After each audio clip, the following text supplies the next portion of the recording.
Sementara itu, saudara, polisi saat ini terus mendata jumlah korban dari RJ, 23 tahun, seorang tahanan di Lembaga Pemasyarakatan atau Lapas Kelas 2B Kaju, Aceh Besar, yang melakukan pemerasan uang dengan menggunakan media sosial Instagram. Setelah pelaku berhasil ditangkap oleh pihak kepolisian berkat laporan dari orang tua korban, kini polisi terus menyelidiki jumlah korban yang menjadi sasaran pelaku pemerasan dengan menggunakan akun media sosial. Sebelumnya, RJ yang merupakan salah satu tahanan kembali ditangkap dengan kasus yang berbeda, di mana RJ melakukan pemerasan di dalam sel dengan menggunakan handphone. Kemudian tersangka mencari korban melalui media sosial. Polisi saat ini juga menyelidiki handphone tersangka yang bisa masuk ke dalam tahanan. RJ melakukan pemerasan melalui akun Instagram. Sebelumnya dia memberikan pesan lewat akunnya dengan meminta sejumlah uang kepada korban.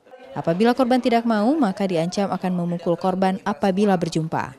Korban RJ sendiri merupakan anak sekolah menengah pertama di Banda Aceh.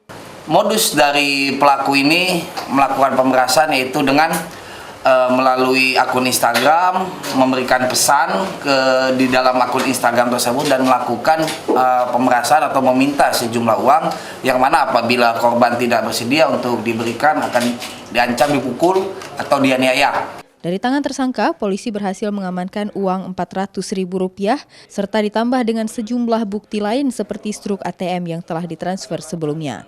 Pelaku sendiri merupakan tahanan kelas 2B Kaju Aceh Besar dengan kasus pencurian yang divonis 2 tahun penjara serta akan dijerat kembali dengan UU ITE dengan ancaman 6 tahun penjara. Syahril, Kompas TV, Banda Aceh.